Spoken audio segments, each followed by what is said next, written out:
കേരളത്തിൽ പുതിയ UDF സർക്കാർ അധികാരമേറ്റ പശ്ചാത്തലത്തിൽ സംസ്ഥാനത്തെ പ്രമുഖ സാംസ്കാരിക സ്ഥാപനങ്ങളിൽ വൻ ഭരണപരമായ അഴിച്ചുപണിക്ക് തുടക്കമായി. ഓസ്കാർ ജേതാവും പ്രശസ്ത സൗണ്ട് ഡിസൈനറുമായ റസൂൽ പൂക്കുട്ടി സംസ്ഥാന ചലച്ചിത്ര അക്കാദമി ചെയർമാൻ സ്ഥാനം രാജിവെച്ചു. പുതിയ സർക്കാരിന്റെ നയപരമായ തീരുമാനങ്ങൾക്ക് വഴിയൊരുക്കി ചീഫ് സെക്രട്ടറിക്കാണ് അദ്ദേഹം രാജിക്കത്ത് കൈമാറിയത്. റസൂൽ പൂക്കുട്ടിക്ക് പുറമെ academy vice chairperson Kukku Parameswaran, സംസ്ഥാന സാംസ്കാരിക പ്രവർത്തന ക്ഷേമനിധി ബോർഡ് ചെയർമാൻ മധുപാൽ എന്നിവരും തങ്ങളുടെ സ്ഥാനങ്ങൾ ഒഴിഞ്ഞിട്ടുണ്ട്. അതേസമയം ചലച്ചിത്ര അക്കാദമി സെക്രട്ടറി സി അജോയ് തന്റെ മാതൃവകുപ്പിലേക്ക് മടങ്ങുമെന്നാണ് സൂചന. കേരളത്തിലെ രാഷ്ട്രീയ ചരിത്രത്തിൽ ഭരണം മാറുമ്പോൾ മുൻ സർക്കാർ രാഷ്ട്രീയ അടിസ്ഥാനത്തിലോ അല്ലാതെയോ നിയമിച്ച വിവിധ സാംസ്കാരിക ചലച്ചിത്ര അക്കാദമി തലവന്മാരും ബോർഡ് ചെയർമാൻമാരും സ്വമേധയാ സ്ഥാനം ഒഴിയുന്നത് ദീർഘകാലമായുള്ള ഒരു ജനാധിപത്യത്തിന്റെ കീഴ്വഴക്കമാണ്. കഴിഞ്ഞ നിയമസഭാ തിരഞ്ഞെടുപ്പിൽ നിലവിലുണ്ടായിരുന്ന LDF സർക്കാരിനെ പരാജയപ്പെടുത്തി UDF സഖ്യം വൻ ഭൂരിപക്ഷത്തോടെ അധികാരത്തിൽ വന്നത് സാംസ്കാരിക വകുപ്പിന് കീഴിലുള്ള ഇത്തരം പ്രമുഖ സ്ഥാപനങ്ങളിൽ വലിയ രീതിയിലുള്ള സ്ഥാനചലനങ്ങളും അഴിച്ചുപണികളും ഉണ്ടാകുമെന്ന് രാഷ്ട്രീയ നിരീക്ഷകർ പരക്കെ പ്രവചിച്ചിരുന്നു. പുതിയ ഭരണകൂടം നിലവിൽ വന്നതിന് ശേഷവും ഓസ്കാർ ജേതാവായ റസൂൽ പൂക്കുട്ടിയോട് പദവിയിൽ തുടരാൻ ആവശ്യപ്പെടുകയോ അല്ലെങ്കിൽ മുന്നോട്ടു പോകാനുള്ള ഔദ്യോഗിക നയവിശദീകരണങ്ങൾ നൽകുകയോ ചെയ്തിരുന്നില്ല. ഈ സാഹചര്യത്തിലാണ് പുതിയ സർക്കാരിന്റെ പ്രവർത്തനങ്ങൾക്കും നയപരമായ തീരുമാനങ്ങൾക്കും പൂർണ്ണ സ്വാതന്ത്ര്യം നൽകിക്കൊണ്ട് ഒട്ടും വൈകാതെ തന്നെ അദ്ദേഹം തന്റെ ഔദ്യോഗിക പദവി ഒഴിഞ്ഞുകൊണ്ട് മാതൃകാപരമായ നിലപാട് സ്വീകരിച്ചത്. സമാനമായ രീതിയിൽ തന്നെ തിരഞ്ഞെടുപ്പ് ഫലം പുറത്തു വന്നതിന് തൊട്ടു പിന്നാലെ സാംസ്കാരിക ലോകത്ത് വലിയ ചലനങ്ങൾ സൃഷ്ടിച്ചുകൊണ്ട് കേരള സാഹിത്യ അക്കാദമി പ്രസിഡന്റ് സ്ഥാനത്ത് നിന്ന് പ്രശസ്ത കവി സച്ചിദാനന്ദനും വൈസ് പ്രസിഡന്റ് പദവിയിൽ നിന്ന് അശോകൻ ചരുവിളും തങ്ങളുടെ രാജിക്കത്തുകൾ സർക്കാരിന് സമർപ്പിച്ചിരുന്നു. ജനാധിപത്യ പ്രക്രിയയിൽ ഒരു ഭരണമാറ്റം ഉണ്ടാകുമ്പോൾ സമാനമായ തസ്തികകളിൽ ഇരിക്കുന്നവർ പദവികൾ ഒഴിയുന്നത് തികച്ചും സ്വാഭാവികവും രാഷ്ട്രീയ മര്യാദയുടെ ഭാഗവുമാണെന്നായിരുന്നു അന്ന് രാജിക്ക് പിന്നാലെ കെ സച്ചിദാനന്ദൻ മാധ്യമങ്ങളോട് പ്രതികരിച്ചത്. ഭരണപരമായ ഇത്തരം സ്വാഭാവിക മാറ്റങ്ങൾ പുതിയ സർക്കാരിന് തങ്ങളുടെ സാംസ്കാരിക നയങ്ങൾ നടപ്പിലാക്കാൻ കൂടുതൽ എളുപ്പമാകുമെന്നാണ് വിലയിരുത്തപ്പെടുന്നത്. കഴിഞ്ഞ LDF സർക്കാരിന്റെ കാലത്ത് 2025 ഒക്ടോബറിലാണ് റസൂൽ പൂക്കുട്ടിയെ ചലച്ചിത്ര അക്കാദമി ചെയർമാനായി മുഖ്യമന്ത്രി പിണറായി വിജയന്റെ നേതൃത്വത്തിലുള്ള സർക്കാർ നിയമിക്കുന്നത്. മുൻ ചെയർമാനായിരുന്ന നടൻ പ്രേംകുമാറിനെ മാറ്റിയാണ് അന്താരാഷ്ട്ര തലത്തിൽ ശ്രദ്ധേയനായ സാങ്കേതിക പ്രവർത്തകനെ ഈ പദവിയിലേക്ക് എത്തിച്ചത്. തന്റെ ചുരുങ്ങിയ കാലയളവിലെ ഭരണത്തിനിടയിലെ രാജ്യാന്തര ചലച്ചിത്രമേള ഉൾപ്പെടെയുള്ള വലിയ പരിപാടികൾ മികച്ച രീതിയിൽ സംഘടിപ്പിക്കാൻ റസൂൽ പൂക്കുട്ടിയുടെ നേതൃത്വത്തിന് സാധിച്ചിരുന്നു. കേന്ദ്ര വാർത്താവിനിമയ മന്ത്രാലയത്തിന്റെ ചില വിസ ക്ലിയറൻസ് കർശന നിയന്ത്രണങ്ങൾ കാരണം ഏതാനും വിദേശ ചിത്രങ്ങൾ പ്രദർശിപ്പിക്കാൻ കഴിയാതെ വന്നത് കഴിഞ്ഞ IFFK കാലത്ത് വലിയ വിവാദങ്ങൾക്ക് വഴിവെച്ചിരുന്നു. എന്നാൽ രാജ്യത്തിന്റെ സുരക്ഷയ്ക്കും വിദേശ നയങ്ങൾക്കും മുൻഗണന നൽകിക്കൊണ്ട് അക്കാദമി ആ പ്രതിസന്ധിയെ മറികടക്കുകയാണ് ഉണ്ടായത് എന്ന് അദ്ദേഹം പിന്നീട് വ്യക്തമാക്കിയിരുന്നു.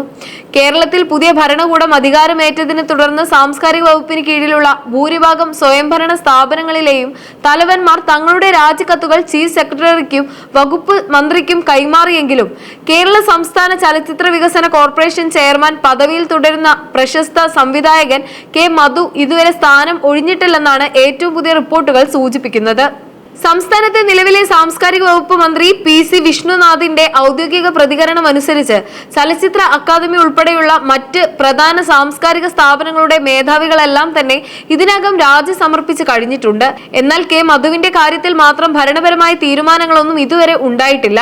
കോൺഗ്രസ് നേതൃത്വവുമായും UDF മുന്നണിയുമായും വ്യക്തിപരമായ വളരെ അടുത്ത ബന്ധം പുലർത്തുന്ന വ്യക്തിയാണ് കെ മധു എന്നതിനാൽ തന്നെ ഭരണം മാറിയ പശ്ചാത്തലത്തിലും അദ്ദേഹം പദവിയിൽ തുടരുമോ അതോ രാഷ്ട്രീയ മര്യാദ മുൻനിർത്തി വരും ദിവസങ്ങളിൽ സ്വമേധയാ രാജിവെക്കുമോ എന്ന കാര്യത്തിൽ ഇപ്പോഴും സാംസ്കാരിക രാഷ്ട്രീയ കേന്ദ്രങ്ങളിൽ വ്യക്തത വന്നിട്ടില്ല.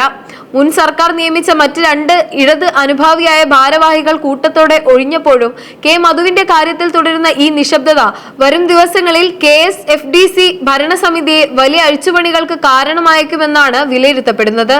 സംസ്ഥാന ചലച്ചിത്ര അക്കാദമി ചെയർമാൻ സ്ഥാനത്ത് നിന്ന് ഒടുവിൽ റസൂൽ പൂക്കുട്ടി പദവി ഒഴിഞ്ഞതോടെ ചലച്ചിത്ര മേഖലയിൽ ഏറ്റവും നിർണായകമായ ഒരു പദവിയിലേക്ക് അടുത്തതായി ആരായിരിക്കും നിയമിതനാവുക എന്നതിനെ കുറിച്ചുള്ള ചർച്ചകളും രാഷ്ട്രീയ സമവായ ശ്രമങ്ങളും കേരളത്തിലെ സാംസ്കാരിക സിനിമാ കേന്ദ്രങ്ങളിൽ ഇപ്പോൾ സജീവമായിരിക്കുകയാണ്.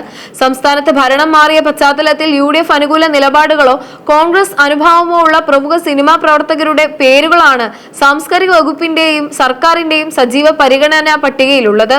ഇതിൽ സിനിമകളിലും പൊതുവേദികളിലും ഒരുപോലെ സജീവ സാന്നിധ്യമായ നടൻ ജഗദീഷിന്റെ പേരാണ് ഭരണ നേതൃത്വത്തിനിടയിൽ പ്രഥമ പരിഗണനയെങ്കിലും നിലവിൽ തന്റെ പുതിയ സിനിമകളിലെ കടുത്ത തിരക്കുകൾ കാരണം തൽക്കാലം ഒരു ഔദ്യോഗിക പദവിയും ഏറ്റെടുക്കാൻ താൻ തയ്യാറല്ലെന്ന കർശനമായ നിലപാടിലാണ് അദ്ദേഹം. ഇക്കാര്യം അദ്ദേഹം സാംസ്കാരിക വകുപ്പ് അധികൃതരെ അനൌദ്യോഗികമായി ഇതിനകം തന്നെ അറിയിച്ചിട്ടുണ്ടെന്നാണ് വിവരം. അതേസമയം ദേശീയ സംസ്ഥാന പുരസ്കാരങ്ങൾ നേടിയിട്ടുള്ള പ്രശസ്ത നടൻ സലീം കുമാറിന്റെ പേരും ചെയർമാൻ സ്ഥാനത്തേക്ക് ശക്തമായി ഉയർന്നു കേൾക്കുന്നുണ്ട്. കോൺഗ്രസ് രാഷ്ട്രീയത്തോട് ആഭിമുഖ്യം പുലർത്തുന്ന അദ്ദേഹം മുൻപും സാംസ്കാരിക രംഗത്തെ വിവിധ നിലപാടുകളിൽ വ്യക്തത വരുത്തിയിട്ടുള്ള വ്യക്തിയാണ് എന്നതും പരിഗണനയ്ക്ക് ആക്കം കൂട്ടുന്നു. ഇതിനു പുറമെ പ്രൊഫഷണൽ കോൺഗ്രസ് തിരുവനന്തപുരം ജില്ലാ പ്രസിഡന്റും പ്രശസ്ത സംവിധായകനുമായ ദീപു കരുണാകരന്റെ പേരും സാംസ്കാരിക വകുപ്പ് ഗൗരവമായി തന്നെ പരിശോധിക്കുന്നുണ്ട്. എന്നാൽ റസൂൽ പൂക്കുട്ടിക്ക് തൊട്ടു മുൻപ് അക്കാദമി ചെയർമാൻ പദവിയിലിരുന്ന നടൻ പ്രേംകുമാറിനെ വീണ്ടും ഈ സ്ഥാനത്തേക്ക് തിരിച്ചു കൊണ്ടുവരാൻ ചില കോണുകളിൽ നിന്ന് സമ്മർദ്ദമുള്ളതായും സൂചനകളുണ്ട്. മുൻപ് LDF സർക്കാരിന്റെ കാലത്ത് തന്നെ അപ്രതീക്ഷിതമായി മാറ്റിയതിൽ പ്രേംകുമാറിന് കടുത്ത അതൃപ്തി ഉണ്ടായിരുന്നു എന്നതും ഈ ചർച്ചകളുടെ പശ്ചാത്തലത്തിൽ ശ്രദ്ധേയമാണ്. രാഷ്ട്രീയ സമവായങ്ങൾക്കും സിനിമാ സംഘടനകളുമായുള്ള കൂടിയാലോചനകൾക്കും ശേഷം വരും ദിവസങ്ങളിൽ മാത്രമേ ഇക്കാര്യത്തിൽ ഒരു അന്തിമ തീരുമാനമുണ്ടാകൂ. പുതിയ ചെയർമാനെ നിശ്ചയിക്കുന്നത് സംബന്ധിച്ച് സാംസ്കാരിക വകുപ്പ് മന്ത്രി PC വിഷ്ണുനാഥ് മുഖ്യമന്ത്രിയുമായി നടത്തുന്ന ചർച്ചകൾക്ക് ശേഷം മാത്രമേ അന്തിമ പ്രഖ്യാപനമുണ്ടാകൂ. സിനിമയുമായി ബന്ധപ്പെട്ട വിവിധ സംഘടനകളുടെയും രാഷ്ട്രീയ നേതൃത്വത്തിന്റെയും അഭിപ്രായങ്ങൾ മാനിച്ചാകും അന്തിമ തീരുമാനം. വരും ദിവസങ്ങളിൽ മറ്റ് സാംസ്കാരിക ബോർഡുകളിലും സമാനമായ രീതിയിൽ പുതിയ ഭരണസമിതികളെ നിശ്ചയിച്ചുകൊണ്ടുള്ള ഉത്തരവുകൾ പുറത്തിറങ്ങുമെന്നാണ് പ്രതീക്ഷിക്കുന്നത്.